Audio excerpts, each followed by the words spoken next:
Boa noite, ouvintes, tudo bom? Paz seja convosco, bênçãos de Deus. Mais um programa Panorama Bíblico. Estamos aqui, né, pastor? Hoje Glória a para Deus. continuarmos estudando e glorificando a Deus por tudo que Ele tem feito nas nossas vidas e através do nosso panorama bíblico tem, graças a Deus, Deus edificado através de testemunhos, que está sendo uma bênção e glória a Deus por isso. Glória a Deus. Se o inferno está furioso é porque está certo para Deus. Aleluia. É verdade. Amém. Se o inferno estiver calmo, que o negócio não está correto.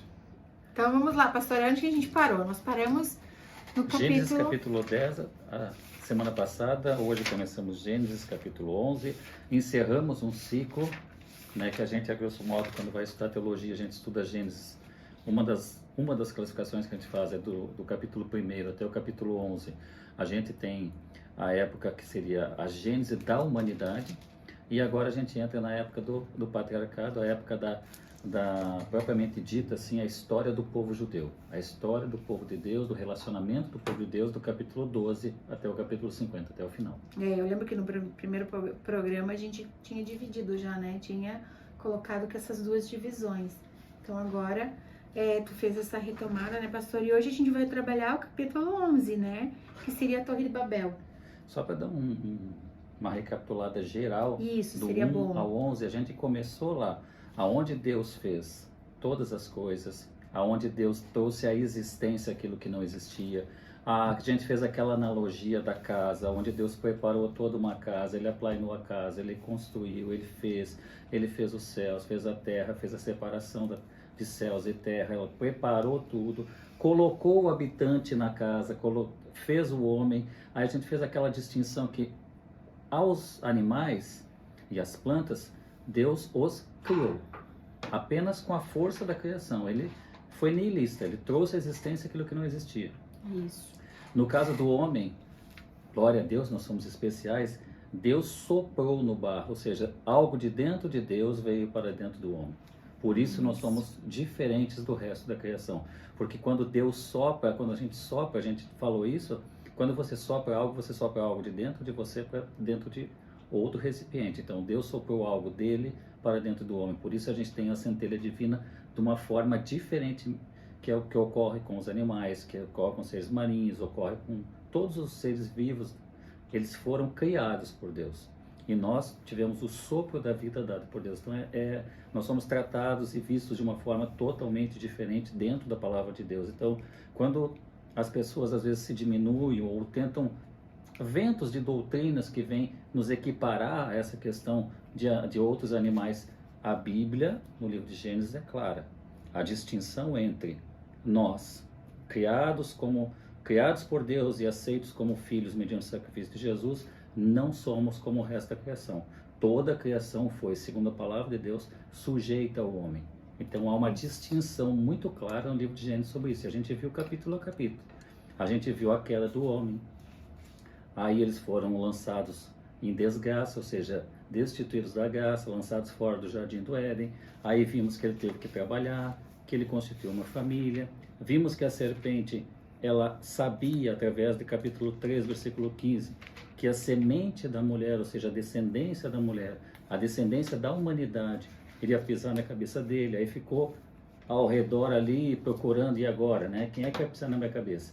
Aí nasce Caim, a serpente, desde que ele nasceu, poxa, ó, essa é a semente da mulher. Então, a serpente achava que Caim é que ia pisar a cabeça dele. Então, desde o início, começou a corrompê-lo. Desde o início, ele começou a trabalhar no coração dele. Por isso, a oferta dele não foi aceita. Exato. Aí E aí vem Abel, fôlego de vida breve, que significa Abel. Que foi lá no 4, né? Que ele já tinha um propósito, e aí vem a linhagem de Sete, a linhagem setista. Os descendentes de Adão, no capítulo 5, né? Aí nós temos depois o 6, a maldade do homem.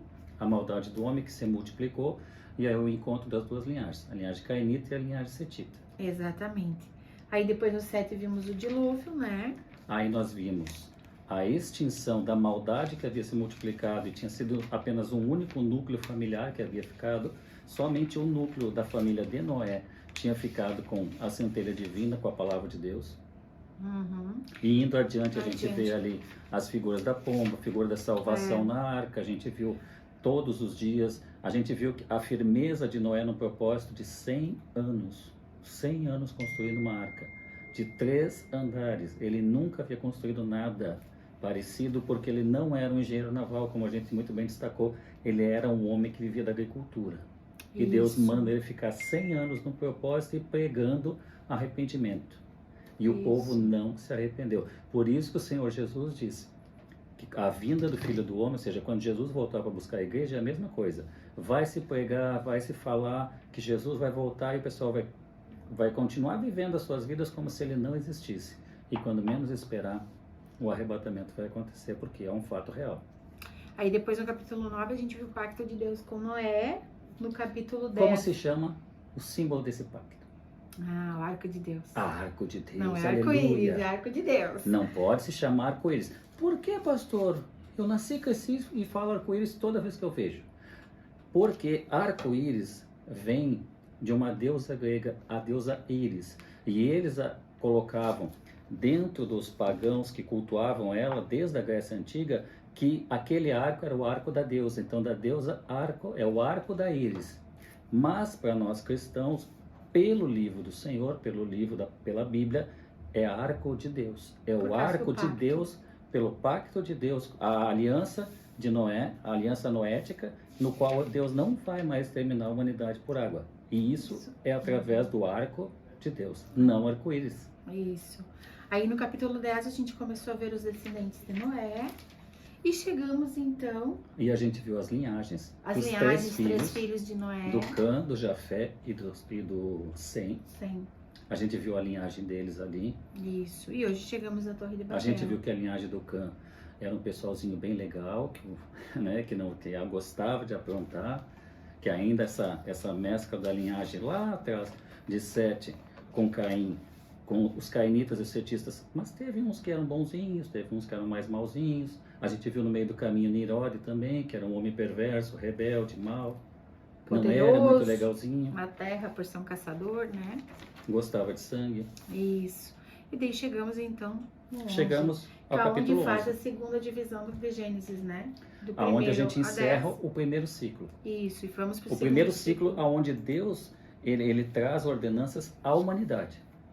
Isso. No capítulo 11 agora, a gente vai ver que assim, em termos de humanidade, ainda um só povo, uma só língua, ainda existe apenas um único povo na Terra. A partir daqui, eu já ia começar a adiantar sobre a Torre de Babel. Daí a pastora já estava me olhando e dizendo, segura, Senhor. Pastor, então como que a gente vai dividir esse capítulo? Nós vamos dividi-lo ele até do 1 ao 9, vamos fazer a leitura do 1 ao 9, porque ele trata de um assunto específico, exatamente. Do 10 ao 26 ele vai tratar de outro e depois tem o restante até o 32, que vai o restante até o 32, tá bom? Queres que eu faça a leitura hoje? Essa linda voz deve ser ouvida pelos nossos ouvintes. Mas não vamos esquecer de pedir para os nossos ouvintes, se tiverem alguma dúvida, para entrar em contato pelo WhatsApp da rádio, que é o 999417750, ou também pelo Instagram da rádio, que é @radio.resgate com 2 T's.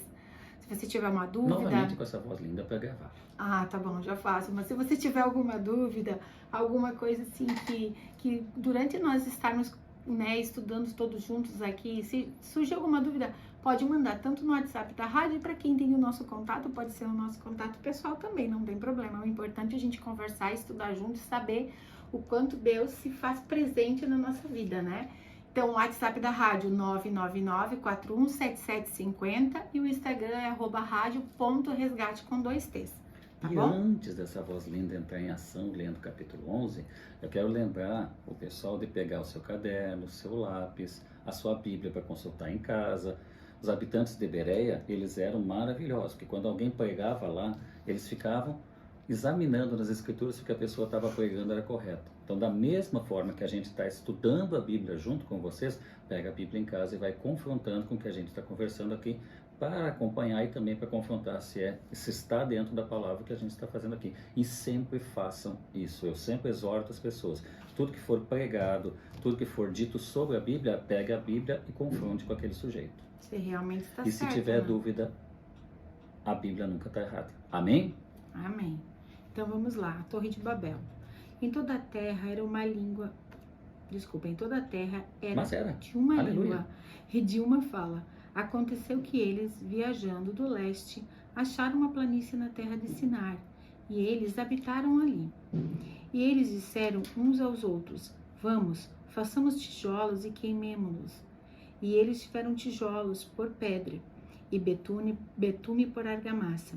E eles disseram: Vamos, edifiquemos para nós uma cidade e uma torre, cujo topo possa alcançar o céu, e façamos para nós um nome, para que não sejamos espalhados sobre a face de toda a terra. E o Senhor desceu para ver a cidade e a torre que os filhos dos homens edificaram. E o Senhor disse: Eis que o povo é um, e todos eles têm uma língua, e isto eles começam a fazer. E agora nada lhes será restrito, do que eles imaginavam fazer. Vamos, descemos e ali confundamos as línguas deles, para que eles não possam entender a fala um dos outros. Assim, o Senhor os espalhou dali sobre a face de toda a terra, e eles deixaram de edificar a cidade. Por isso o nome dessa cidade chamado Babel, porque o Senhor ali confundiu a língua de toda a terra.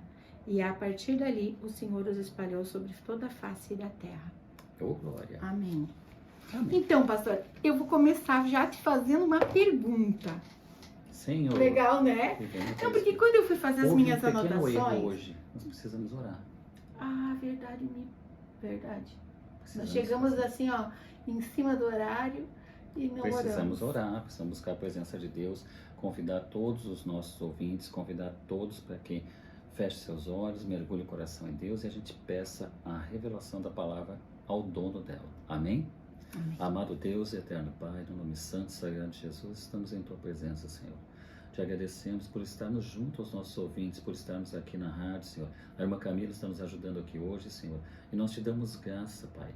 Graça pela Tua palavra revelada aos nossos corações. Que a Tua palavra rema através do Teu Espírito Santo.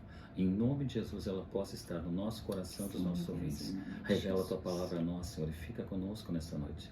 Repreendemos todo o mal de cada casa, cada lar, Senhor, e ao nosso redor. Pedimos, esclarece-nos, ó Deus, com a Tua palavra e a Tua verdade. Assim nós o cremos e te agradecemos em nome de Jesus.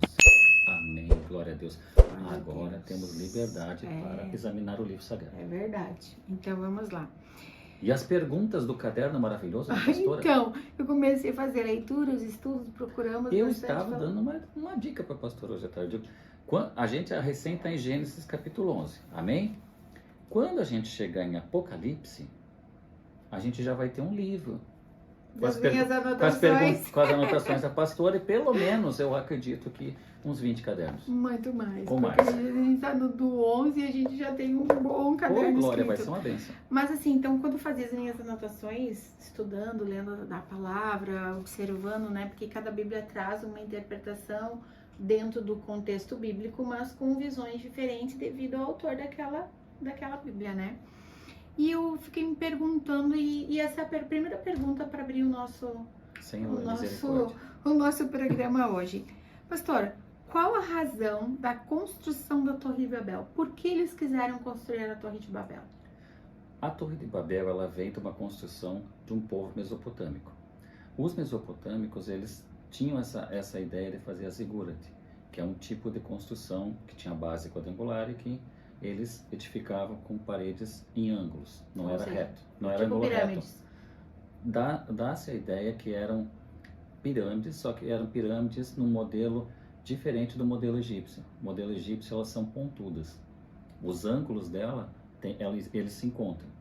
Mas as pirâmides que os mesopotâmicos faziam, elas eram muito parecidas com as pirâmides aqui da América. As maias, as astecas, elas eram encimadas. Em cima delas havia um local para adoração e para sacrifício a deuses pagãos. Então ela tem uma similaridade com esse tipo de... Ela não é como os egípcios faziam. A pirâmide dos egípcios era um pouquinho diferente, inclusive os graus que eles utilizavam.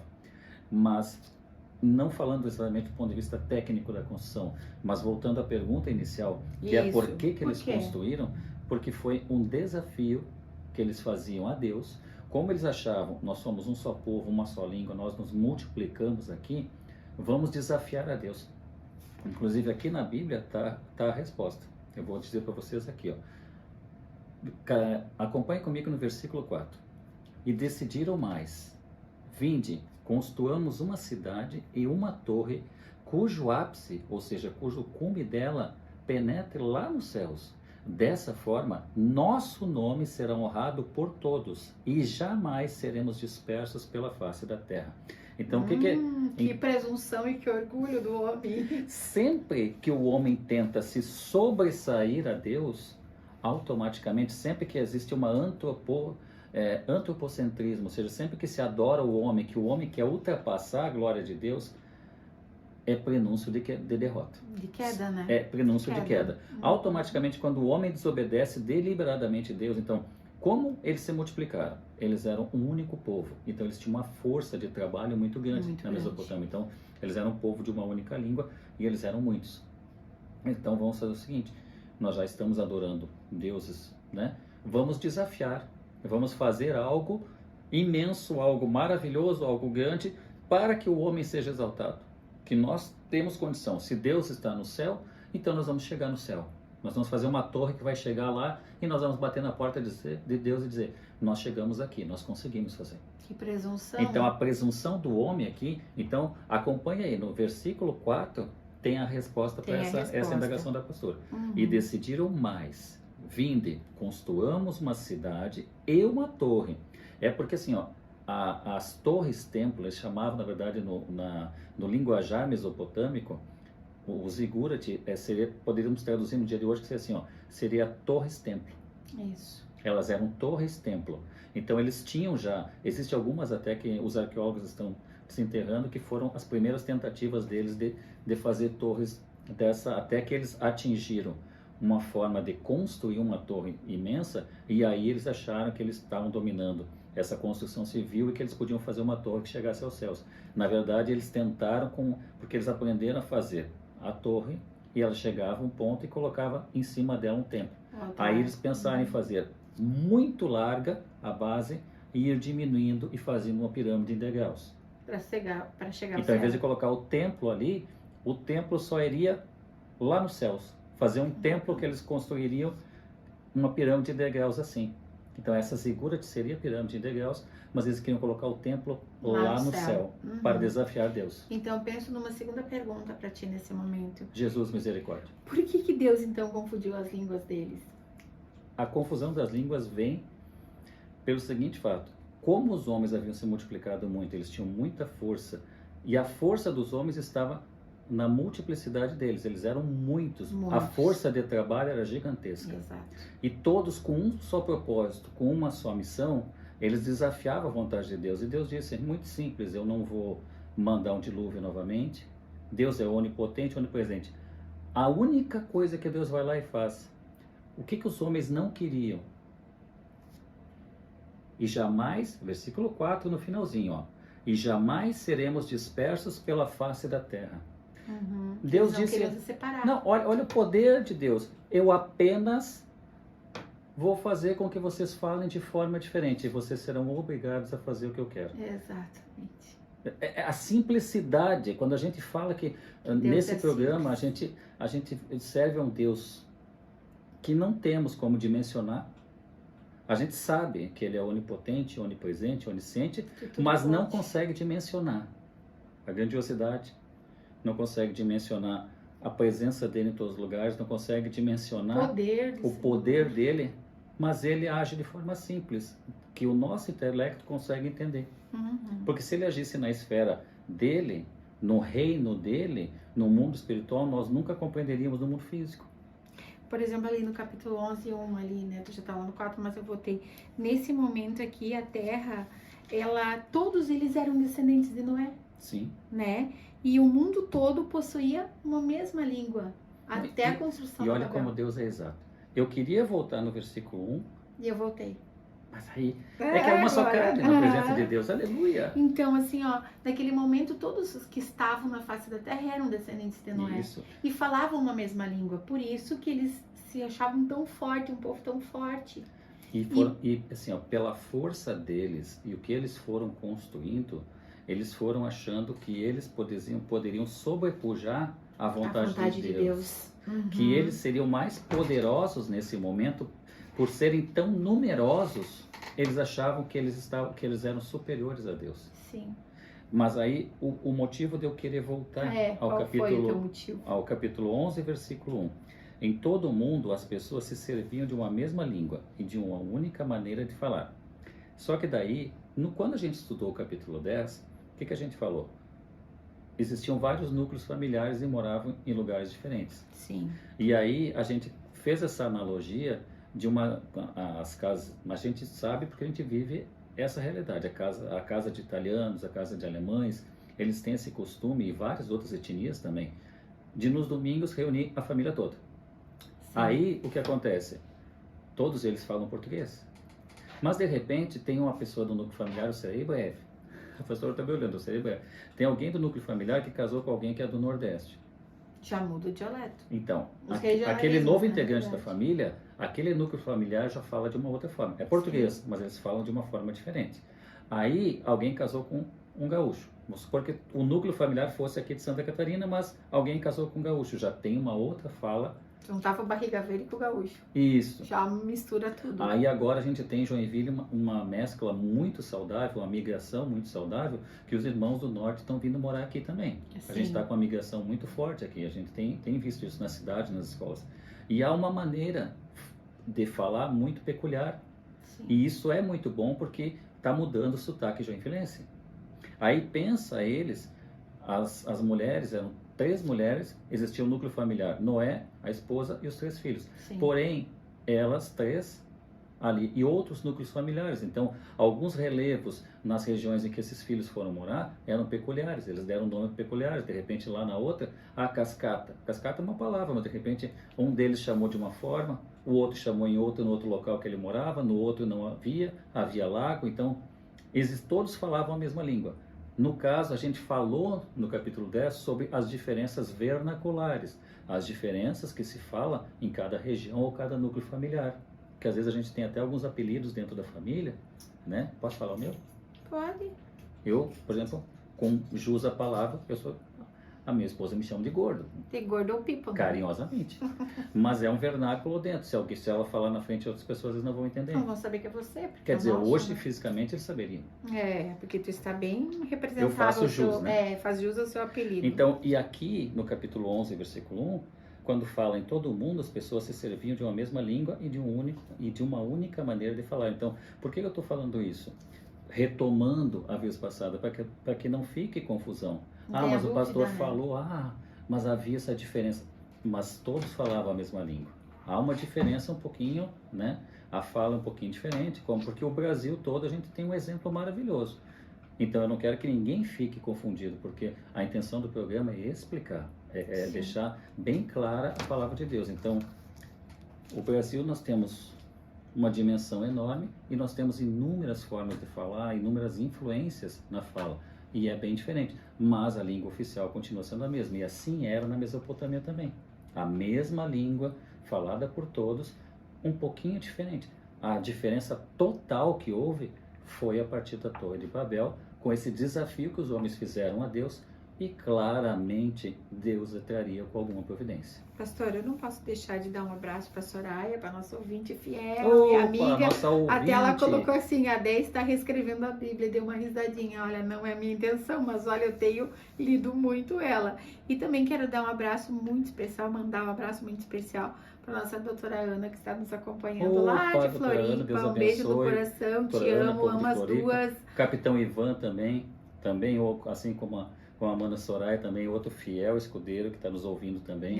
O seu Dedé também. O seu Dedé também, que não podia faltar. Então, muito obrigado nossos amigos por nos acompanhar. A Brenda, o Samuel, esse pessoal abençoado. Beijo no coração de todos. Então, vamos à frente, né, pastor? Então eu precisava explicar isso. Porque eu lembrei que no capítulo 10 a gente falou dessas diferenças, só que essas diferenças não é que um falava português e o outro falava espanhol. Não, isso ainda não acontecia. Só vai acontecer no capítulo 11 agora. Agora no capítulo 11. No capítulo 10 a gente falou que havia diferenças na fala, mas era a mesma língua. Amém, meus amados? Eu precisava deixar isso claro, porque não podemos deixar o ouvinte em dúvida. Tudo tem que ser muito bem esclarecido e de forma simples. Amém, meus amados? Tá, então aqui no capítulo 11:3, que eles falam assim, ó, a palavra diz assim, tijolos serviam-lhes de pedra. Aí o que eu anotei aqui? Naquela realidade não haviam muitas pedras na planície entre os rios, porque eles desceram entre o rio Tigre e Eufrates, Eles estavam construindo na planície. Na planície. Então ali a argila era muito abundante, então não tinha tantas pedras para eles construírem a torre, eles tinham mais argila, então eles usaram tanto argila quanto betume, porque eles também não tinham argamassa, né? E eles utilizaram para fazer a construção de betume e argila, e não pedras, porque geralmente eles construíam com pedras as edificações. Era mais uma questão geográfica ali. Sim. Porque a Mesopotâmia, como o próprio nome diz, que é entre rios, ela é uma região de planície. Nessa região onde a Mesopotâmia, eles aprenderam a construir essas torres-templo deles, era diferente, por exemplo, fazendo um paralelo com Canaã. A terra de Canaã era uma terra onde o pessoal construía com pedras, e eles faziam uma argamassa com pó de pedra e para assentar no meio aquelas pedras. Havia abundância de pedras. Então, em Canaã havia um tipo de construção. Isso. Porém, na Mesopotâmia, como ela era uma planície, ela não era uma região montanhosa nos rios ali. E ali existia abundância de argila. Sim. Mas também existiam ali betume, ou seja, quando o petróleo, porque assim, o petróleo, pela concentração dele na terra, a tendência do petróleo, quando existem fissuras na crosta da terra terrestre, o petróleo tem a tendência a subir. Quando a gente vai estudar, lembra aquela vez que eu fiz aquele curso para trabalhar em plataforma de petróleo? Então é interessante porque a gente vê que o petróleo tem a tendência de subir. Sobe. Em algumas partes da Mesopotâmia ali, o betume, ou seja, o petróleo, ele aflorava até a crosta terrestre. E aí o pessoal pegava esse petróleo, esse betume, e eles utilizavam o betume no meio dos tijolos. No lugar da argamassa. E ainda só para deixar uma curiosidade, esses tijolos que eles faziam na Mesopotâmia são diferentes dos tijolos que se faziam no Egito. Exatamente, porque eles queimavam, né? Que no Egito o povo semita, o início, né, que a gente vai ver à frente ali, o povo judeu, quando trabalhava lá para os egípcios, eles colocavam palhas. Uhum. Pela qualidade do solo no fazer o tijolo egípcio, se não colocasse palha no meio, ele quebrava. Isso. E já essa argila que tinha na Mesopotâmia não tinha essa particularidade, poderia ser queimado como os nossos tijolos de hoje. Era mais característico daquela região, né? Ali e mais porque tarde é uma eles região entre usaram rios. Egito, ela foi uma mesmos. região muito alagada, então ela tinha essa argila, essa peculiaridade na argila. E futuramente eles foram usar esse tijolo queimado, mas eles usaram nas construções do Egito também. Perfeito. Eles copiaram e acrescentaram a palha. Mais uma perguntinha. E colocaram o povo de Deus para construir os tijolos. Ó, tem 2 minutos para nós fechar o bloco. Eu vou te fazer uma perguntinha, tá? Vamos ver se tu Deus. vai dar conta de responder. Mas a gente receita aqui no versículo 9. Temos que vencê-lo. Vamos lá. Então, pastor, por que foram substituídas as pedras pelas argamassas? Tu acabou de responder, né? Amém. Porque era uma questão dos materiais, os recursos que eles tinham à disposição. Tá. Agora eu quero te fazer. O que eram os zigurates? Aí a gente também já acabou respondendo que eram os zigurates. Eram as torres-templo, que eram as construções que, algumas menores, elas foram encontradas pelos arqueólogos. Elas foram, eles tentaram construir, né? Tem uma zigurate que é chamada de zigurate de Ur. Que foi a primeira das construções, e a de Saqqara, principalmente, ela não é exatamente com ângulos muito perfeitos, e ela acabou entortando, então tem tudo isso. Um dado sobre a engenharia dos egípcios é que, assim, hoje nas construções da engenharia civil, digamos assim, uma dilatação, ou não é um erro de cálculo, mas uma dilatação, ou que ceda um pouquinho, até 15 centímetros, né, com o tempo, em 10 anos, 15 anos de uma construção, isso é aceitável. É aceitável dentro da engenharia moderna. Porém, as pirâmides, elas têm 40 séculos. Sim. E nesses 4.000 anos, elas cederam 5 centímetros. Boa Então eu engenharia. acho que a engenharia egípcia Acho que a não era engenharia muito egípcia ruim. era muito boa. Acho que nós podemos aprender muita coisa com eles. E que dirá ainda com essas zigurates, essas pirâmides em degraus, encimadas por templos que foram feitos na Mesopotâmia, ainda por uma civilização anterior aos egípcios. Então vamos a um breve intervalo? Vamos a um breve lanchinho, todo mundo? Então vamos Amém, lá. meus Até amados? daqui a pouco. Descansar um pouquinho, tempinho para ir no banheiro, conversar um pouquinho e esquentar água de chimarrão. Beijo no coração. Então, voltamos para o nosso segundo bloco. Vamos lá, pastor. Quem tiver dúvida, qual é o telefone que tem que entrar em contato, pastor? Telefone 999-41-7750. Repetindo para os amados escreverem aí. Rádio da Rádio Resgate 999-41-7750. E você pode interagir também através do Instagram. O Instagram da rádio é @radio.resgate com 2 T's. @radio.resgate com 2 T's. Aguardamos o seu sinal aí. Diga amém, aleluia, traga dúvidas, perguntas e nos ajude a fazer esse programa. Nós fizemos ele juntos para trazer a verdade da palavra aos nossos corações. E é muito importante, né, a gente colocar aqui como é importante as perguntas, as contribuições aqui pelo WhatsApp.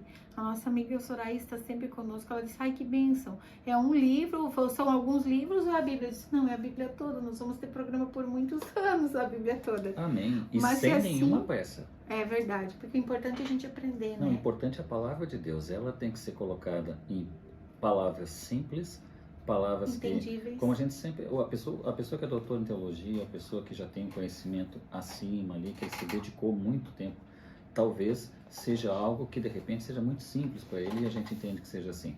Mas como nós temos pessoas que nunca conheceram a Bíblia, que são ouvintes, nós temos pessoas que têm dúvidas, né, que seria interessante interagir pela rádio. Então a proposta do programa não é trazer um curso de teologia, é estudar junto com o ouvinte a Bíblia e trazer analogias e trazer uma forma da gente Aplicação entender a prática, Bíblia com né? aplicações práticas e deixar ela numa linguagem mais simples e mais compreensível. Então vamos à frente, porque a gente tá um pouquinho atrasado hoje no nosso capítulo. Hoje eu acho que a gente vai ter que acelerar um pouco.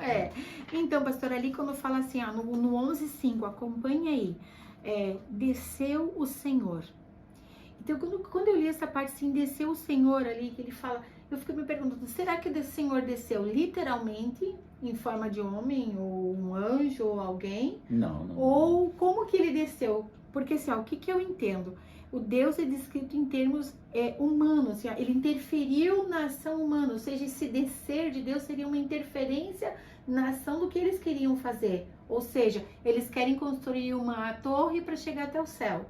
Ótimo, mas eu vou confundir as línguas deles para que eles não consigam.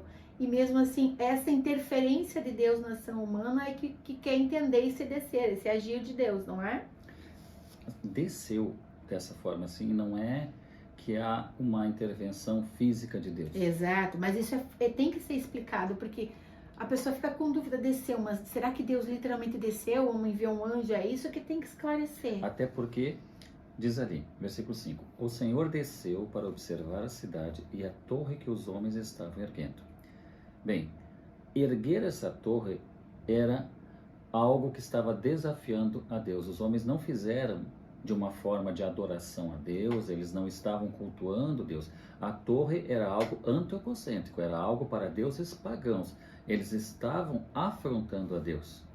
Então, Deus não desceu exatamente, Deus apenas olhou o que eles estavam fazendo e diante da afronta que eles estavam fazendo, da afronta que eles estavam querendo ser superiores a Deus, eles queriam, como assim? Voltamos ao versículo 4, e decidiram mais, os homens, vinde, construamos uma cidade e uma torre, cujo ápice penetre nos céus. Dessa forma, nosso nome será honrado por todos e jamais seremos dispersos pela face da terra. Eles não fizeram em honra a Deus, eles queriam ser adorados pela magnificência, pela magnitude, pelo tamanho da construção que eles estavam fazendo, eles queriam ser adorados por todos. E ali fala assim, ó, no versículo 6, pastor, não haverá restrição para tudo que intentam fazer, ou seja, eles achavam que nada haveria de restrição, que eles poderiam construir aquela torre e que nada impediria deles construírem, que nenhum fator faria com que eles não a construíssem, né? Então o que? No que se refere se não haverá restrição? A presunção pecaminosa da humanidade. Volta novamente ao pecado de ser presunçoso e achar que tudo poderia fazer. E se a raça humana continuasse unida num orgulho egoísta, porque eles estavam unidos num orgulho extremamente egoísta, não haveria limites para a rebelião e o pecado contra Deus. Então, o que a gente percebe? Se eles permanecessem unidos, se eles conseguissem, imagina quanta rebelião eles agiriam contra o Senhor, né? E isso nos traz que o pecado, ou seja, o modus operandi do inferno, o modus operandi de Satanás é sempre o mesmo. A gente é que tem que aprender. O Senhor Jesus disse, sede prudentes como uma serpente. Por que, meu Deus, mas eu não queria antecipar e estou indo lá nos evangelhos, mas é porque eu preciso dessa ilustração de Jesus para poder demonstrar que o que eles fizeram, essa presunção, como tu bem falaste, essa presunção, não, nós queremos ser adorados, quero que todos nos honrem pelo que nós estamos construindo. Fizemos. Uhum. Essa presunção dos mesopotâmicos, ela é cíclica. Ela é a mesma presunção quando a serpente chega a Eva e diz, se você comer do fruto, você será igual a Deus. Igual a Deus. Então, a presunção de querer ser igual a Deus de Adão e Eva é a mesma presunção que eu vejo aqui em Gênesis, quando eles querem fazer uma obra que pela obra das mãos deles, eles querem ser honrados. Eles não querem ser honrados, eles não querem honrar a Deus, eles querem ser honrados, eles querem ser igual a Deus. Então a mesma presunção do Éden, por mais que houvesse o dilúvio e a destruição daquela centelha maligna, na nova geração, por isso que quando o Senhor Jesus falou que a carne luta contra o espírito, o espírito luta contra a carne, e às vezes a gente vê quando vai pregar, e algumas pessoas dizem, por que você está pregando o Velho Testamento? Você é judeu? Você tem que pregar só Jesus. Não, meu amado, o pecado não tira férias. O pecado não tirou férias da queda até Jesus. Não. O pecado estava ali. E quando eu leio aqui, eu já estou vendo, a gente recém está aqui em Gênesis capítulo 11, e eu já estou vendo que existe um modo do pecado agir. Existe uma forma do pecado operar na nossa carne. Ciclicamente, que se repete. Exatamente. De geração em geração se repete. Então o que acontece? Só para ilustrar, na queda, a presunção da Eva e do Adão querendo se fazer igual a Deus. Pecado e queda. Caim, ele sabia que a vida é um dom de Deus. O autor da vida é Deus. Quando ele tira a vida do irmão, ele se faz de Deus, porque Deus dá, Deus tira. Ele quis ser Deus, ele tirou a vida. Presunção, pecado, queda. Vem agora aquele mundo maligno que vivia sem lei e que queria fazer horrores de coisa, degradação espiritual, degradação sexual, tudo, vamos viver da nossa forma, Deus não existe. Nada muito diferente do que a gente tem ouvido ultimamente por aí, né? Deus não existe, vamos viver da nossa vida, cada um faz o que dá na cabeça, legal.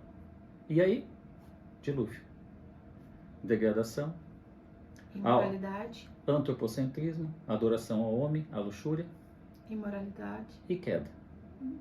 Aí vem a nova geração pós-dilúvio. E acontece a mesma coisa. Se multiplicaram sobre a face da terra. A ordenança de Deus era que se multiplicassem, mas eles pegam a ordenança de Deus e fazem o quê? Vamos nós ser honrados e não Deus.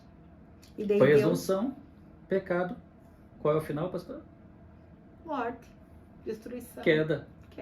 Uhum. Então existe a gente, poxa, mas Gênesis é só genealogia, não tem nada muito importante, pastor. Não, Gênesis é muito calma, importante. Eu acho que você passou muito rápido por Gênesis. Então, e quando ele fala lá no 11:7, pastor, vinde, desçamos, confundimos ali a sua linguagem. Então, a partir daquele momento, no versículo 7, que Deus faz com que eles não se entendam mais. Eles não se entendendo, eles passam o quê? Não ter mais confiança uns nos outros, e não conseguem ter a comunicação para conseguir construir É que assim, daí o que acontece? Aí o que eles não queriam que acontecesse, aconteceu. Eles se obrigaram a se dispersarem Porque daí, por exemplo, tinha alguém que estava lá na base da construção e Deus colocou uma língua que ele falasse e o outro estava mais acima e daí Não se só entendiam mais. daí não tinha mais entendimento para que houvesse a construção, porque uma construção dessa magnitude, ela não tem como ser feita se não há um entendimento, se não há um direcionamento, um gerenciamento dessa obra, digamos assim. Se não há um entendimento, não tem como construí-la. Então, nesse momento, houve uma manifestação de Deus para destruir o projeto do homem. O sobrenatural de Deus Sobrenatural entra Deus veio. sem destruição. Ele apenas faz com que falem línguas diferentes. Ele demonstra o seu poder sutilmente. Só que, ao contrário do que muita gente, e eu já ouvi algumas pregações na internet que falavam uma coisa que eu quero dizer aqui pela palavra que não é. Por quê? Deus não fez porque houvesse um temor de Deus que não acontecesse, que ele chegasse no céu. Primeiro, a Bíblia, eu vou falar rapidamente sobre 3 céus, por quê? Porque aqui diz assim, versículo 4. E decidiram mais, vinde e construamos uma cidade, uma torre, cujo ápice penetre nos céus. Não havia temor algum de Deus que eles chegassem no céu de Deus. Não. Isso acontece às vezes por um erro que as pessoas, elas leram, por exemplo, ela leu esse versículo aqui, mas ela não tem o conhecimento que a Bíblia trata e traz para nós 3 céus. Exatamente. Uau, pastor, como? Eu ouvi só um. Não, calma. São 3 céus. Eu vou desmistificar os 3 céus que tem na terra, que tem aqui na Bíblia, perdão. E é na terra, porque está na Bíblia. Amém? É. Que a Bíblia não está no céu, ela está aqui. Primeiro céu, pastor, qual é? O primeiro céu é o céu físico, é o céu que nós vemos, é aquele céu que vem a chuva, aquele céu azulzinho que está ali, às vezes escuro à noite, enfim, é o céu físico, é o primeiro céu. Que a gente vê. É esse que eles queriam atingir. A Torre de Babel foi construída para atingir as nuvens, para chegar no Primeiro patamar céu. alto no céu físico. Por quê? Uhum. Porque eles estavam construindo no mundo físico e tinha que operar no mundo físico. Sim. O segundo céu é aqueles que dormem no Senhor. Ah, mas é o céu de Deus? Ainda não. Ainda não. Aqueles que dormem no Senhor, estão aguardando o arrebatamento, esses estão no segundo céu. Um lugar de refrigério, conforme a E Bíblia dentro fala. dessa doutrina do segundo céu que a Bíblia traz, algumas religiões, elas fizeram algumas teologias baseadas no segundo céu e até dando nomes a esse segundo céu. Mas dentro Não é- da teologia protestante, aí vamos explicar o seguinte aqui. Nós estamos falando sobre a teologia reformada aqui, teologia da reforma. Então, nós cremos, esse segundo céu é a morada dos santos. É só isso que a Bíblia nos traz. Quem Pastor, só dorme. poderíamos nos trazer mais informações sobre isso? Perdão, meu amor, mas não tem como, porque a Bíblia só traz essa informação. Então, eu não posso, eu não me Conjecturar. permito conjecturar, eu não me permito acrescentar, eu só me permito falar o que a Bíblia traz. Ah, mas e ela não traz total? Se Deus não quis, querido, não sou eu que vou acrescentar, porque eu quero entrar no céu. Amém? Amém. E você também. E o terceiro céu, que a Bíblia mesmo menciona, aí sim, querido, é o céu espiritual, A morada imaterial, do Pai, morada de Deus Pai. aonde nós iremos morar. Entende? Aí sim. Então, o primeiro céu é o céu físico, que é este que eles queriam atingir aqui, A e torre. Deus não teria problema nenhum que eles construíssem. Até porque, só para fazer uma analogia, trazer para os dias de hoje, o maior edifício da América Latina vai ser construído, acho que um dos maiores do mundo, aqui em Camboriú. Isso. Aqui em Balneário Camboriú. Não está acontecendo uma Babel nem uma intervenção divina para que isso não aconteça. Por quê? Porque já não há intento do Senhor em fazer essa confusão de línguas e punir essa honra que os homens querem dar uns aos outros. Isso foi naquele tempo para aquele povo ali, que veio tudo isso. Para esse povo, para esse tempo. Então, automaticamente, para esse povo, eles queriam honra para homens.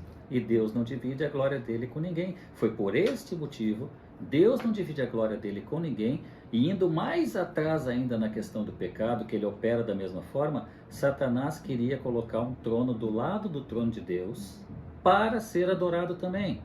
Então, esse pecado que o diabo cometeu, ele tenta passar a humanidade para que cometam o mesmo que ele. Vamos desafiar a Deus e vamos ser igual a ele. Vamos ser deuses como ele, adorados também. E da mesma forma, ele operou na queda, operou em Caim, operou toda aquela civilização que veio ali que habitava com Noé, veio neste povo aqui dos mesopotâmicos, que queriam ser adorados e honrados e sem honra para Deus. Então, é a mesma forma do pecado e do mal agir. Porque o que é o mal? Eu quero explicar isso agora, sair um pouquinho do texto agora, porque às vezes o pessoal pergunta, pastor, como um Deus bom permite o mal? Por que tem guerra? Por que tem maldade no mundo? Queridos, a maldade no mundo não opera em Deus, opera na falta. Deus tem um caráter bom. Quando a gente diz Deus é bom o tempo todo, Deus é bom, é porque o caráter de Deus é bom. O caráter do diabo é mau. Então, o diabo é a ausência de Deus. Todo o mal da terra só acontece quando há ausência de Deus. Então, o mal não tem nada com Deus. Tem na ausência dele, no coração do homem. Então, é bom que se explique isso. Porque as pessoas às vezes colocam a origem do mal em Deus. Não, não está em Deus, está na ausência dele. Por isso Deus não tem sorte nem parte no mal. Amém, meus queridos? Voltamos ao texto. Então, lá no 11:8, fala que eles foram dispersos sobre toda a superfície da terra. Então, naquele momento, Deus fez com que eles desistissem dos seus maus objetos, né? Objetivos e objetos, ou seja, E temos não as nossas possuíam linguinhas mais. até hoje. Algumas sobreviveram, outras se modificaram, Porque outras se compactaram. A maior intenção de Deus, quando fez o dilúvio, quando ocorreu o dilúvio, era para salvar aquela família, né? E para que eles enchessem a terra. Para ser uma ilustração da salvação em Cristo Jesus na arca. O intento deles era encher a terra. Não era que eles produzissem o que não era para ser produzido, era para multiplicar e encher a terra. Mas daí, na realidade, eles pararam com o projeto, né? Pastor, eu tenho aqui um resumo da Bíblia da Reforma, que trata assim, ó, bem pequeno, mas do 1 ao 9. Seria muito bom para ler. Posso fazer a leitura? Diz Deve assim, ó, fazer a mas leitura, aqui são... É importantíssimo. Aqui são, é o capítulo 1 ao 9, que trata especificamente do versículo 1 até o 9, um estudo feito pelo Lutero, tá? Daí 11, 1, 9. Para restringir o orgulho e os maus desígnios dos primeiros humanos, Deus intervém, tornando difícil a comunicação entre grupos familiares e tribos.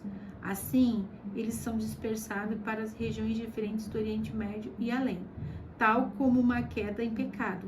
A história de Babel mostra que a rebelião contra Deus causa divisão. As pessoas são afastadas do paraíso e uma das outras. No entanto, o Senhor está preparando reunir e abençoar todas as nações pelo nascimento da palavra viva que viria da descendência de Sem. Então, aqui faz um resumo do versículo 1 até o 9, exatamente o que aconteceu nesse período e por quê. E quando fala aqui, ó, a rebelião contra Deus causa divisão. E isso em qualquer lugar. Tudo Dentro que da for... igreja, fora da igreja, na casa, no lar, no casamento, na escola, todos os setores da nossa vida, eles podem ser atingidos, porque Satanás tem o objetivo de roubar, matar, destruir. 3 objetivos e ele faz tão bem que o pessoal cai. É porque ele só tem alguns milhares de anos e sabe muito bem o que faz, né? Não existe nenhum crente que conheça mais a Bíblia que ele. Ele viveu. Só que não é conhecer, é aplicar. A Bíblia não é para ser conhecida, é para ser aplicada. O diabo conhece a Bíblia melhor que todo mundo, mas não aplica. Exatamente. Pastor, mas que heresia, agora sim. Não ouço mais essa coisa. Não, meu querido, acalma o coração. Você acha que o diabo não conhece a Bíblia? Então ele citou a Bíblia para tentar o próprio homem Deus. Ele citou a Bíblia para tentar Jesus. Quando estava lá em Mateus capítulo 4, no deserto, ele citou o livro de Deuteronômio para tentar Jesus. Sim, ele conhece a Bíblia, né? E Jesus nos ensinou como? Jesus também citou o livro de Deuteronômio para o diabo e se defendeu dele, mostrando que Jesus pode ter levantado a mão e dito: sai. Para trás da minha, Satanás. E já era. Mas ele era homem, Deus, ele deixou o exemplo, ele deixou o caminho para como nós devemos seguir. E o caminho é: não há condição de você se defender do diabo se você não conhece a palavra de Deus, porque daí você não conhece Deus para o adorar da forma correta. Você não conhece o caminho que é Jesus para chegar a Deus, porque a adoração é o Pai, o Filho é o caminho e o Espírito Santo não nos deixa órfão e é o nosso companheiro de caminho. Exatamente. Isso é bem importante também, é importante que você saiba. Dentro da Trindade, a gente vai ter que fazer algum estudo sobre a Trindade, porque existe hoje, na moderna adoração da Igreja Evangélica Mundial, eu diria, uma adoração errada. Exato. Nós adoramos a Deus. Jesus é o caminho e o Espírito Santo está com a igreja como nosso companheiro de caminho para nos auxiliar nos nossos erros, nas nossas falhas, quando nos desviamos do caminho de Jesus. Mas Deus não divide a glória dele com ninguém e a adoração é somente ao Pai. Ao Pai. E foi isso que Jesus nos ensinou. É que até muitos hinos, muitas músicas falam, Jesus, eu te adoro. Não. Pai, eu te amo. É Pai. É o Pai, a adoração somente ao Pai. Somente a Deus. Somente Jesus a Deus. É o caminho. Ah, mas Jesus é Deus. Jesus é Deus? Sim. Mas é Trindade, 3 em 1. 3 caráteres diferentes do mesmo Deus. Não temos 3 deuses, temos um. Mas esse um tem uma adoração dirigida ao Pai. Porque o Senhor Jesus disse, você entra no quarto e fala comigo. Jesus não falou isso nunca. Jesus disse, você entra no seu quarto e você fecha a porta. E fala, dobra os joelhos e fala com o Pai. E ele disse, ninguém vem ao Pai senão por mim. Aí você fecha a porta, você entra no quarto e você diz assim, Senhor Pai, em nome de Jesus, eu venho à tua presença. Ou seja, eu estou trilhando o caminho de Jesus e me dirigindo a ti. Que o teu Espírito Santo me guie pelas veredas da justiça por amor do teu santo e maravilhoso nome. Aí você está invocando a Deus em nome de Jesus, para que o Espírito Santo te acompanhe e você não caia em tentação. Aí você está fazendo uma oração corretíssima. Mas mais correta ainda é se no final da tua oração você disser, Senhor, que seja feita a tua vontade no céu e na terra. Amém. Que você coloque a vontade de Deus acima da sua. Essa é uma oração perfeita, porque foi ensinada por Jesus no Getsemane. Amém, meus amados? Desculpa, mas é que às vezes a gente precisa sair fora do texto, porque se Deus mandou falar, não serei eu a ficar quieto, amados. Amém? O pastor, a gente nem vai conseguir continuar. E a gente tinha planejado entrar no capítulo 12, né? Por isso que os caminhos do Senhor não são os nossos. Glória a Deus para Ele. Então, a gente não vai conseguir continuar, mas a gente tem aqui um comentário da nossa amiga Soraya.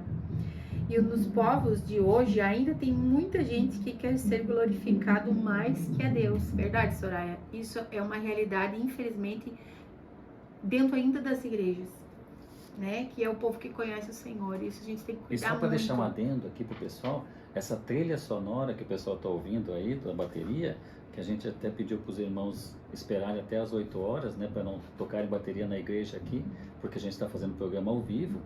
Né? Porque o pessoal acho que esqueceu, então esse barulho todo que vocês estão ouvindo aí é porque alguém está tocando bateria e esqueceu que nós estamos ao vivo aqui. Então não é o seu, mas eu vou dar uma sintonizada ali porque eu acho que está com problema. Não, fique tranquilo. É a bateria da igreja ali que depois a gente vai pedir para o irmão para ele não tocar novamente. A nossa amiga Ana Paula fez uma pergunta, mas foi construído alto e caiu a torre?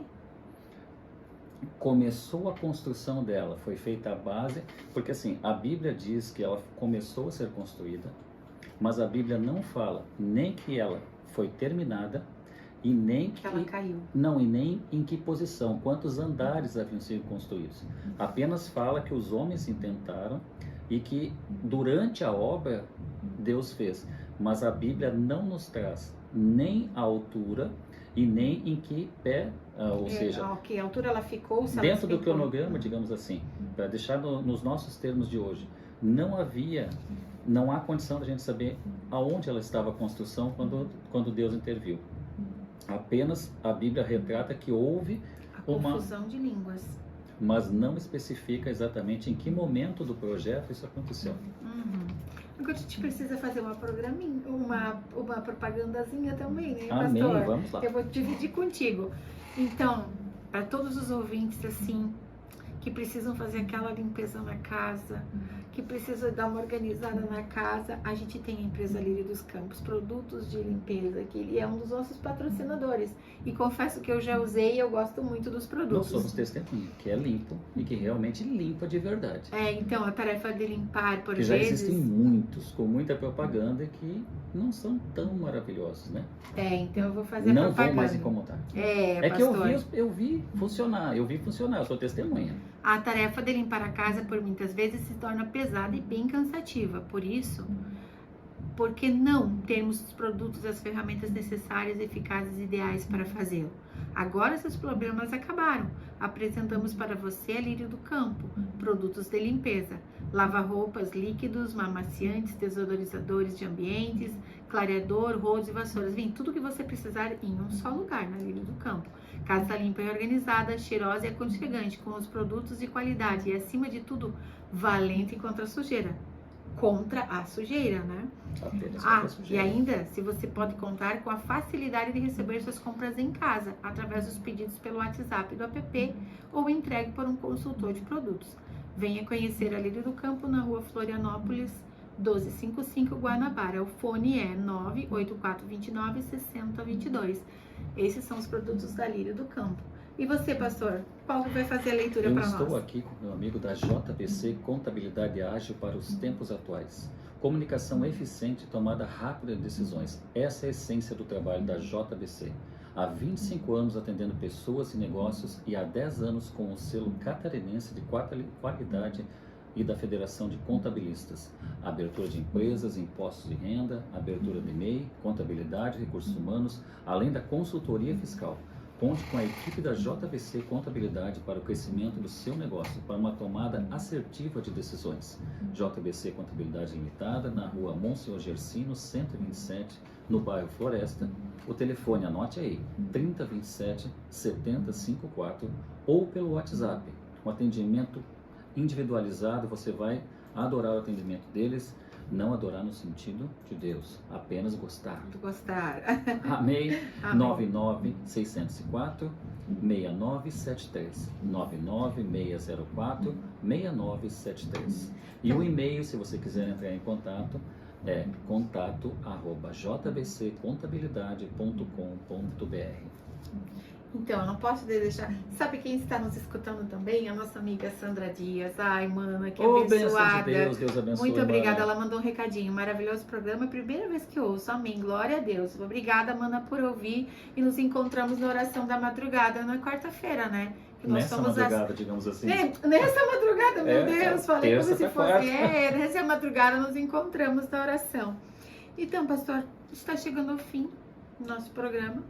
Muitas coisas ficaram no capítulo, né? Muitos versículos ficaram, duas partes do... Na verdade, a gente foi até aqui, ao Fomos versículo até o 10. 9. Agora O 10 permanecemos... começa a descendência de Sem.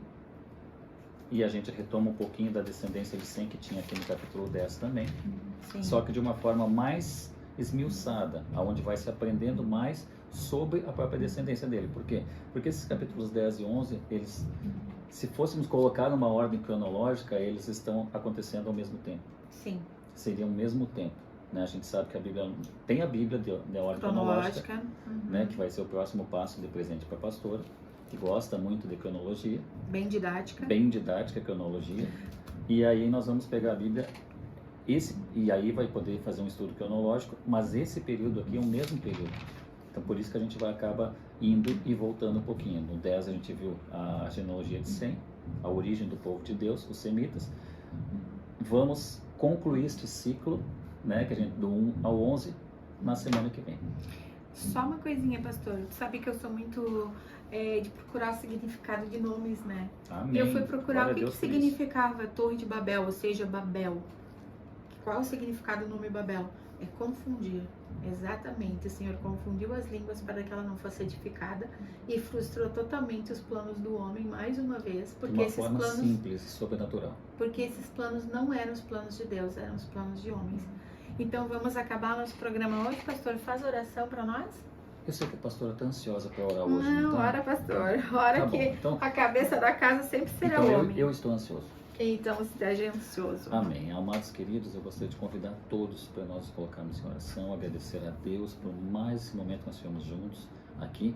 Eu queria que você fechasse seus olhos, tá? Você mandasse pelo WhatsApp o endereço para nós comermos um bolinho depois. Amém? Pode ser pizza, pode ser X, a gente não tem problema com isso. Amém? Amado Deus e eterno Pai, no nome santo e sagrado de Jesus, estamos em Tua presença. Te agradecemos por estarmos juntos aqui, ó Deus, pela Tua palavra rema revelada aos nossos corações aqui hoje, e que nós possamos a cada dia crescer mais no conhecimento da Tua palavra, que nós possamos crescer na intimidade com o Teu Espírito Santo, Pai, para Te adorar a cada dia mais. E no nome de Jesus, nós somos gratos, Pai, por mais essa oportunidade, e precisamos a cada dia mais de Ti. Abençoa cada lar, cada ouvinte, cada família, e fica conosco. Assim nós cremos e Te agradecemos, em nome de Jesus. Amém. Glória a Deus. Beijo no coração, amados do Senhor. Boa noite a todos, um resto de semana abençoado, um feriado abençoado para todos, e que o Senhor esteja em cada coração e em cada lar. Amém, irmãos? Um beijo no coração e muito obrigado pela participação. Foi muito importante estar com vocês, tirando as dúvidas, A irmã Ana lá do interagindo. Profipo também está mandando um alô aqui. Ai, um abraço, O pessoal da irmã. quadrangular do Profipo está ouvindo lá. Beijo no coração, Deus abençoe. Então tá bom, Deus abençoe e uma boa noite. Paz seja convosco.